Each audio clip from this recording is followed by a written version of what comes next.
Hello and welcome to Illumination Podcast with Nick and Kisma. I'm Nick, and today we are kicking off a 4-part series called Inspired by the 4 Agreements.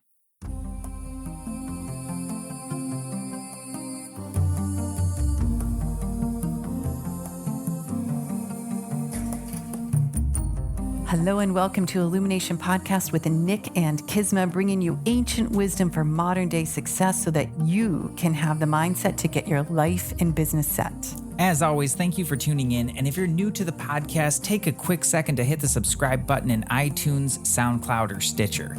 If you want to get the inside info for this and every episode, as well as some free gifts, go to illuminationacademy.net/podcasts. And now let's dive in to get your mindset for your life and business set.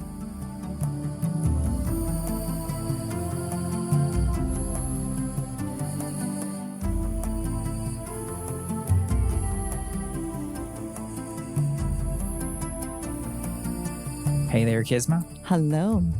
Well, what do you got going on over there? Well, right here about 3 feet away from you in that fancy monster board you got on the table, which is quite scary. Sitting here with my book of so many notes, so many Post-its sticking out from The 4 Agreements by Don Miguel Ruiz. Great book. It is. I've been through it so many times. So many times. Mm-hmm. To me, it's like it's the classic of classics. It's just so spot on in so many ways. And I wonder if they teach it in primary school or middle school or high school. This should be taught. It really ought to. Mm-hmm. I'm with you on that. Mm-hmm. What I love about it and what I really appreciate about his teaching, particularly in this book, is how simple he keeps it. Mm-hmm. You know, in my mind, simplicity is the thing that really lets you get to the depth of it. Because the concepts that he's teaching, they seem pretty simple on the surface. Be impeccable with your word. Mm-hmm. We're going to talk a little bit about today. Simple enough, right? Watch what you say.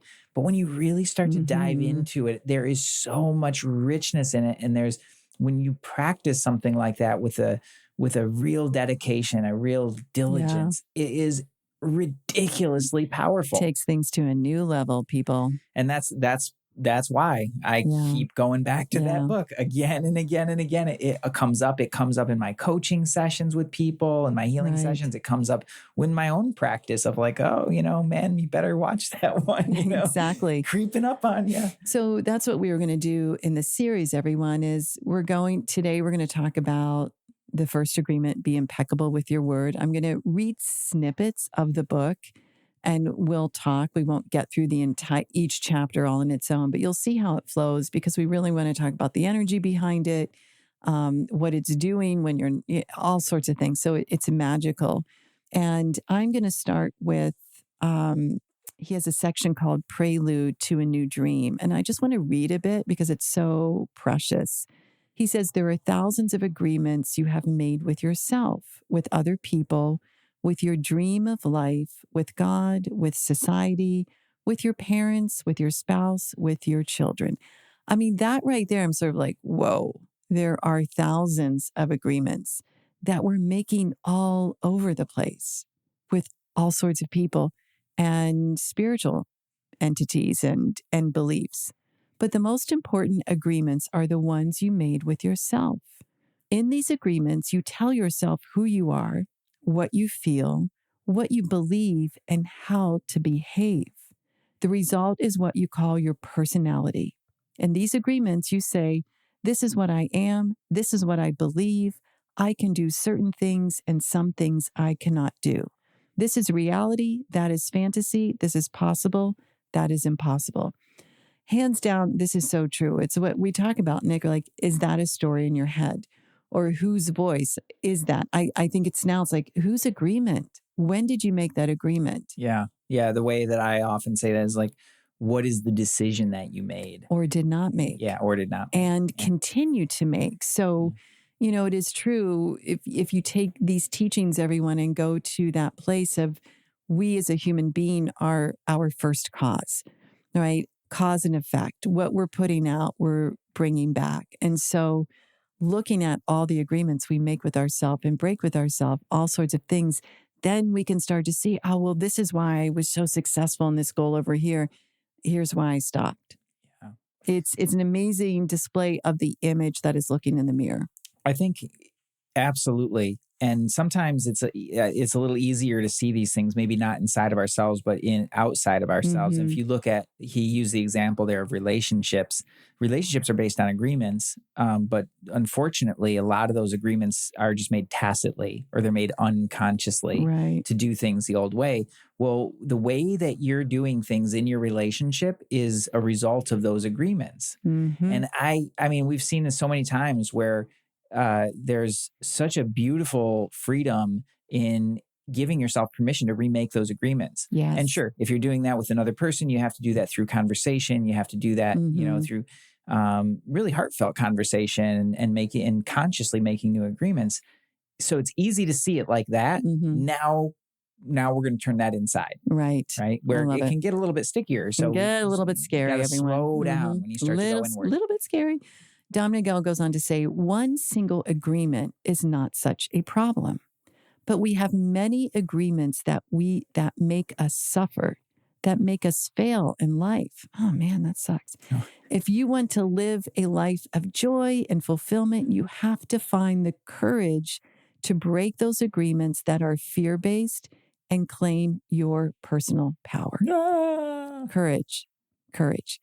The agreements that come from fear require us to expend a lot of energy, but the agreements that come from love help us to conserve energy and even gain extra energy.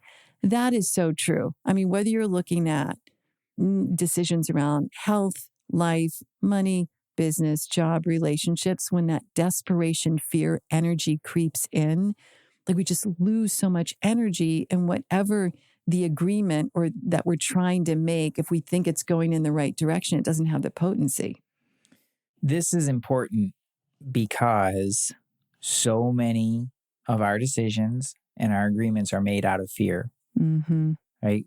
Trying to get away from something or to change something that we don't want, rather than really moving forward towards what we do want, what lights up your soul, what's really heartfelt. Right. And so if you have the wherewithal to look really honestly at yourself and your own agreements, you will likely discover that many of those that seem really innocuous on the surface are actually extremely fear-based. Yeah.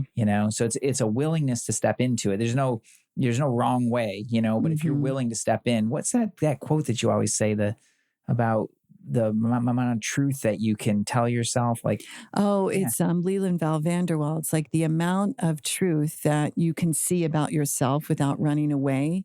Basically, I'm paraphrasing, will determine how much success and transformation you can create. Oh, yeah, that's it. But you have to be able to see the truth about yourself and not run. Not run, right? Not run for the hills, and also just not reject it outright, and not shame and blame yourself for it either, Exactly. So, yeah. Let me go on with this section. Okay. He says, each of us is born with a certain amount of personal power that we rebuild every day after we rest.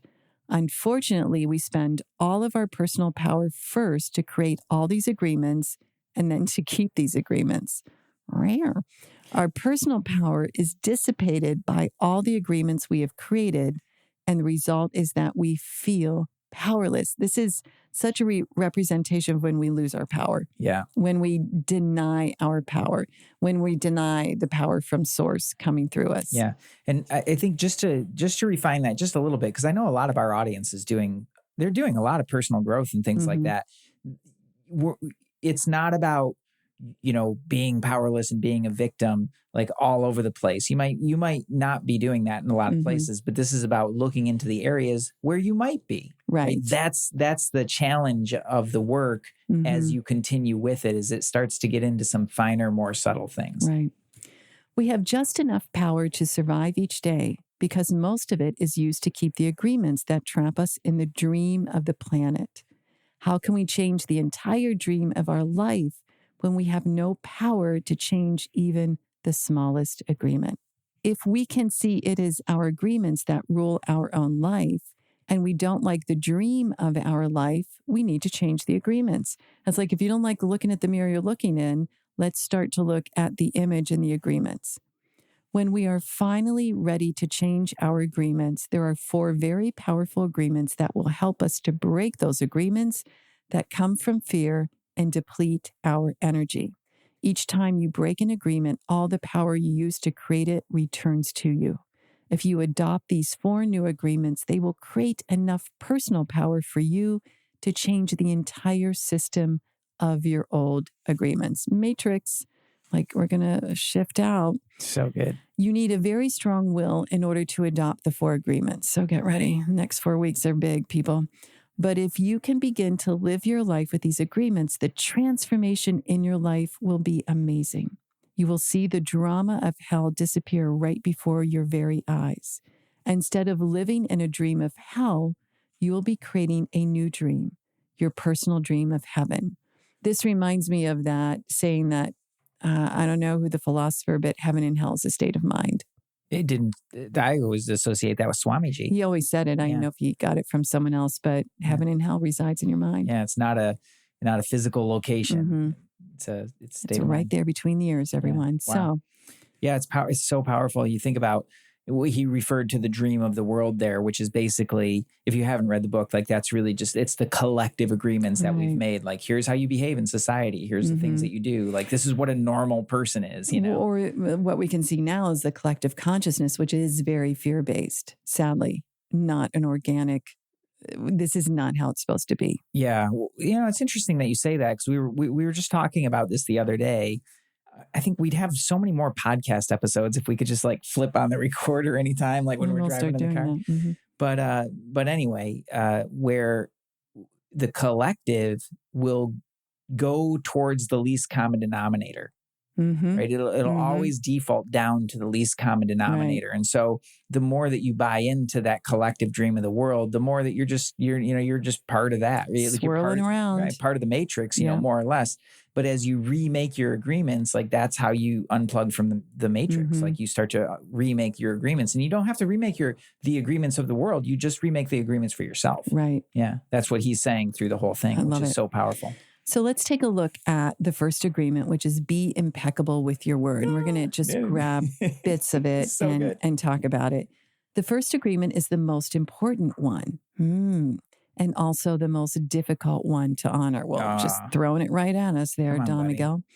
It is so important that with just this first agreement, you will be able to transcend to the level of existence I call heaven on earth. Like, who doesn't want that? I mean, take a deep breath. Let's go there, everyone. The first agreement is to be impeccable with your word. It sounds very simple, but it is very, very powerful. Why your word? Your word is the power that you have to create. Your word is the gift that comes directly from God. The Gospel of John in the Bible, speaking of the creation of the universe, says, "In the beginning was the Word, and the Word was with God, and the Word is God." I have to pause here because there are some great metaphysical teachers like Neville Goddard who will take this and absolutely directly put it towards our word being the creation, like complete manifestation we're talking here. And so what we're speaking and thinking and feeling is our word, and it is being created. Yeah. What's powerful about that in my mind is that is coming from unconditioned consciousness. So there's a potency to that word that is beyond what we can imagine. And the potency in our words is still incredibly powerful, but it's not that powerful because of the other agreements that we've made that we get to clean up through this. So, like, that, I think I can see, like, why that's the first one and why it's the most important one in this. Yeah. He goes on to say, through the word, you express your creative power. It is through the word that you manifest everything. It is through the word that you manifest everything. Regardless of what language you speak, your intent manifests through the word. When you dream, what you feel, and what you really are will all be manifested through the word. So we got to pay attention to these words. Be impeccable with your word. And he says the word is not just a sound or written symbol. The word is a force. It is the power you have to express and communicate, to think and thereby to create the events in your life. You can speak. What other animal on the planet can speak? Or cats do, but they do so silently. She was just peeking in the door, by the way. It's so cute. The word is the most powerful tool you have as a human. It is the tool of magic. But like a sword with two edges, your word can create the most beautiful dream, or your word can destroy everything around you. He really lays it down. It's so clear and so direct. And I feel like, man, again, if we studied this when we were young or in school and people understood when he just uses that word magic, he really means it. It is magic. Yeah. It's what we're putting out into universal mind, into this substance, and it's taking shape. And it's magic. It's magic because we don't really even know how that process works. Like the universe just does what it does in order to create that, and all we really have to do is use our words mindfully and powerfully. Yes. Yeah. And then he goes on, skipping ahead a little bit, but in that vein, Nick, he says, being impeccable with your word is not using the word against yourself. If I see you in the street and I call you stupid, it appears that I'm using the word against you. But really, I'm using my word against myself because you're going to hate me for this, and your hating me is not good for me. Therefore, if I get angry and with my words send all that emotional poison to you, I'm using the word against myself. If I love myself, I will express that love in my interactions with you. And then I'm being impeccable with the word, because that action will produce a like reaction, cause and effect, cause and effect. If I love you, then you will love me. If I insult you, you will insult me. If I have gratitude for you, you will have gratitude for me. If I'm selfish with you, you will be selfish with me. If I use the word to put a spell on you, you're going to put a spell on me. Be impeccable with your word is the correct use of your energy. It means to use your energy in the direction of truth and love for yourself. We could study this for years and I think never really get what he's describing here is that the self-actualization that so many of us are seeking, the highest version of ourselves, really does start with our word. Yeah. Being impeccable with our word. Like, let's look at it on a macro level too, of like how people are using their words against one another. In political arguments, in social issues and things like this. Like there's so much arguing and making people wrong and being mean to people and demeaning to people, looking at them as this, they're just stupid for believing or thinking what they think. And all of those, it seems like, I love how he put that there. It seems like outwardly, like it seems like you're doing that to somebody else.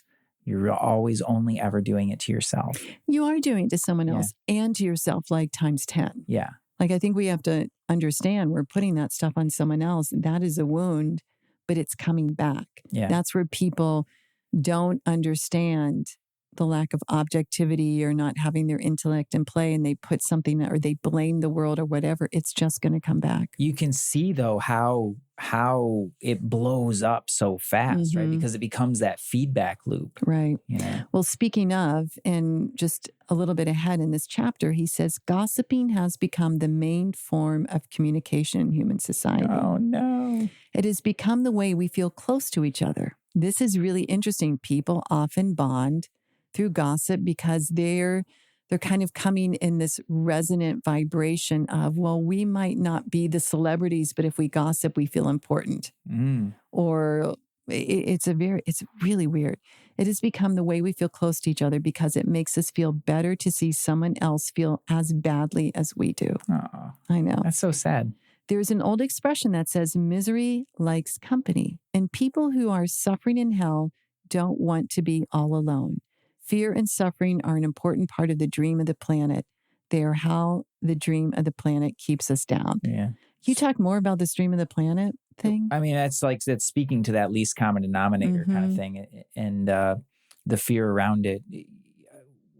So many times the decisions are made out of that, trying to get away from something, right? Trying to get away from something and towards safety and towards more comfort, right? Right. And whatever agreements we've made about what that little zone is, that's the zone that we want to be in. Safe, comfortable financially. We want to be that with our relationships. We want to be that with really within ourselves too. You know, we want to make an agreement or form a relationship with God that allows that as well. Right. So, and you need to stay. If you have that agreement, let's talk about that one for a second. Actually, if you have an agreement with God that says, do these things, don't do those things, stay on the right track, and then you're gonna be okay, right? You're gonna get into the good place. And so now you've basically you've really limited your possibility for experience into the right and the wrong and the good and the bad things, and that's all you can do. Right. And if you start to go outside of that, the fear of going to the bad place or the guilt and the shame is going to pull you back in there. Now, certainly that applies, like murder. That one made the top 10. Good, right? We ought not do that to one another. But there are a lot of other things that are in there that really ought not to be. Yeah. You're not supposed to make a certain income. Yeah. And if you go beyond that, you're getting greedy. Rich people are bad. Yeah, rich people are bad. That kind of thing. Like that's a really good, or certain agreements within your relationship about who you ought to be and how you ought to be. Yeah. That really limit you. So that's. I love the invitation that he makes to really look at all the agreements that we've made in our lives. So good. Yeah, so that we can step out of that. Just a couple more points here. This one is so great. Using the analogy of the human mind as a computer, gossip can be compared to computer virus. A computer virus is a piece of computer language written in the same language all the other codes are written in, but with a harmful intent. This code is inserted into the program of your computer when you least expect it, and most of the time without your awareness. After this code has been introduced, your computer doesn't work quite right, or it doesn't function at all because the codes get so mixed up with so many conflicting messages that it stops producing good results. Boom. Oh, man. I call this ping pong with the universe. Okay, I want this thing. And you have this dream, this goal, and then all of a sudden it's like all of the doubt, all of the diminishment, all the ways that you can't do it or someone else. It's just like back and forth to you're just spinning. Yeah. Well, let's look at that in a Facebook feed. Okay. So you see it pop through your feed, somebody saying something, right, that you don't agree with, or you're like, and let's see what all these people are saying. And you start to click in the comments. And Facebook doesn't know anything other than your click. And that's the agreement you make. You're actually saying yes to that. And so what happens? And you start to see more of that. Right. And you start to see more and more of that in your life. Like, talk about a virus. That's how you create a virus. And yeah, it might not melt down your computer, but it'll melt your brain in no time. For sure. I love this part too. Impeccability of the word will also give you immunity from anyone putting a negative spell on you. You will only receive a negative idea if your mind is fertile ground for that idea. Speaks to energy, right? Totally, Nick? yeah. When you become impeccable with your word, your mind is no longer fertile ground for words that come from black magic. Instead, it is fertile for the words that come from love. I think this is about, and he does say you can measure the impeccability of your word by your level of self-love. It's a good one for your self-love course. Yeah, I don't remember that until you just said that. How much you love yourself and how you feel about yourself are directly proportionate to the quality and integrity of your word. When you are impeccable with your word, you feel good and feel happy and at peace. And let's just close it out with this one. Just imagine what you can create with impeccability of your word. With the impeccability of the word, you can transcend the dream of fear and live a different life. You can live in heaven in the middle of thousands of people living in hell because you are immune to that hell. You can attain the kingdom of heaven from this one agreement. Be impeccable with your word. We need this now more than ever, I feel like. We really do. Yeah. I couldn't agree more. As far as invitations go, one, go get the book if you don't have it. Pick it up off your bookshelf. because we're going to take the journey, and let's just take the journey together, grab it, go read it, get active in the comment section. Like I'd love to see some conversation around this. But the most important thing is it sounds all really good on paper. It's really powerful. But the real magic is when you start to apply it in your life. And it's an invitation to just experiment and explore, and don't believe a word that, that he says or that we're saying about it. You go and experiment for yourself and just try it on for size. Yes. You might have a part of you, maybe not the loudest part, but a part of you back in there that's saying like, yeah, it kind of works, kind of maybe, yeah, but what about this or what about that? Get all in there with it. Like just go all in with it for a week and see what changes for you. That to me is always like such a powerful experiment to put it into your life, play around with it, and then to just watch how you feel, like what starts to shift in your life. Yeah. That is the invitation that, that we extend to you, right. And to come along for the ride. I love it.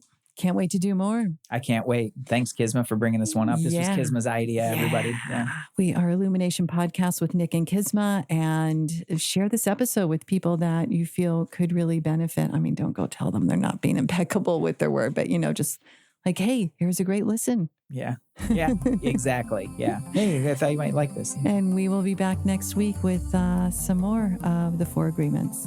Peace. Namaste.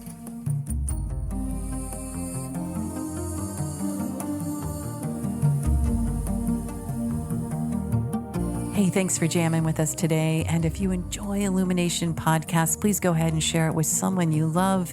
Give us a rating, review, download our podcast. And remember, you can find us at illuminationacademy.net/podcasts. Talk to you soon. Namaste.